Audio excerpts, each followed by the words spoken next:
The FBI has raided the headquarters of one of the nation's largest operators of psychiatric hospitals. Hundreds complained of overbilling, misdiagnosed conditions, and insurance fraud.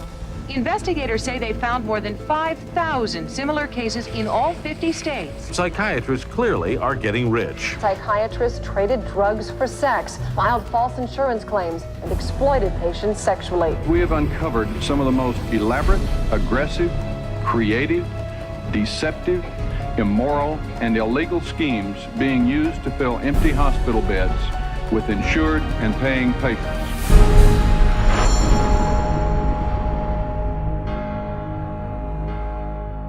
Todos os psiquiatras fazem um juramento de seguir um código de conduta ética, de pôr o cuidado dos seus pacientes acima de tudo. Mas de todas as disciplinas médicas, a psiquiatria tem o pior registro de fraude e abuso. Psychiatry is almost a license to print money. If a doctor were clever enough, and many of them are, there's no reason that they couldn't make at least $500,000 a year fraudulently and get away with it in psychiatry. I don't purport to have deposed every psychiatrist in Las Vegas. I can tell you for a fact I haven't. Maybe I've deposed half, and by and large, they were a dishonest, deceitful, lying bunch of people. As suas práticas de faturação duvidosa e criminosa são tão frequentes que os investigadores de seguros têm uma frase de gíria para isso: o agitar da Califórnia e aperto de mão de $100. $100 handshake is when usually a patient is institutionalized. Psychiatrist, psychologist will visit that person, shake hands with them, say, hello, I'm Dr. So-and-so, I'm taking care of your problem here, and then leaves.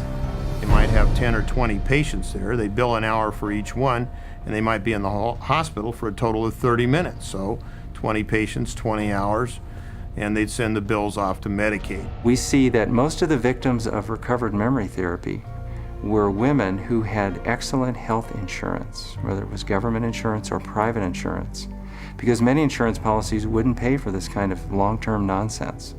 So those people were targeted because of the nature of the insurance that they had. Todos os anos, a indústria psiquiátrica dos Estados Unidos defrauda as seguradoras de governo e privadas em $40 mil milhões, ao utilizar quaisquer meios possíveis para enganar o público. There were some advertisements, very seductive advertisements for people wanting to lose weight and were having problems losing weight. And they would be given, all expenses paid to go to a particular spa. But when they got to this spa and went in and signed in, it wasn't a spa, it was a psychiatric center. And then they couldn't get out. What instead they received massive doses of mind-altering drugs, and they were kept for a lengthy period of time, and their insurance carrier was billed tremendous amounts of money for something that was unnecessary. Mas as suas mentiras vão mais além dos seus departamentos e chegam aos tribunais, onde, como testemunhas pagas, dirão qualquer coisa para cobrar os seus honorários.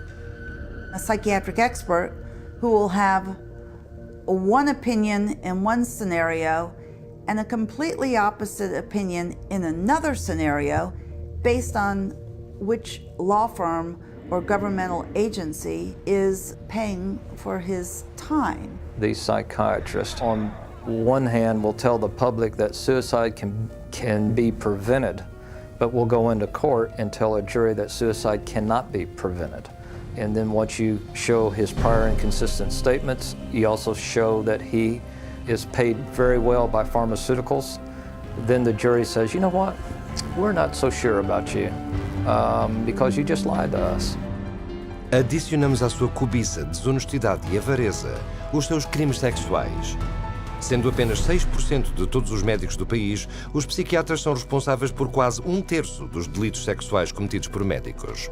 It has happened so often that by the mid-80s, the insurance companies who insure physicians across America started writing sexual claims out of the policies altogether.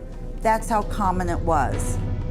The system was so broken that more than 25,000 complaints had been registered, but nothing acted upon.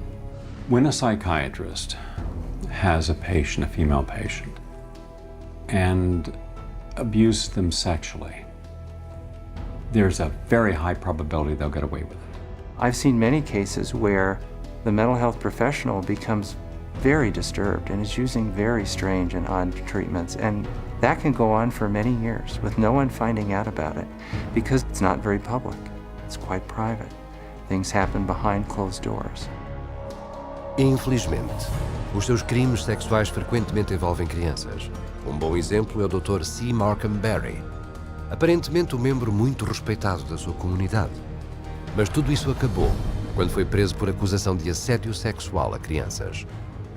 Carrinhas carregadas de pornografia infantil foram retiradas da sua casa e a investigação subsequente descobriu que ele havia abusado sexualmente de antigos pacientes, rapazes de 7 a 17 anos, os quais fotografou e dos quais abusou sexualmente. Tudo era parte do que o Estado chamou de os 50 anos de aventuras sexuais infantis desenfreadas e não detectadas de Barry. Este não é um incidente isolado. É o caráter cuidadosamente mascarado dos membros desta profissão. Em todas as cidades, estados e países, serão encontrados psiquiatras a cometer violações, abuso sexual, assassinato e fraude.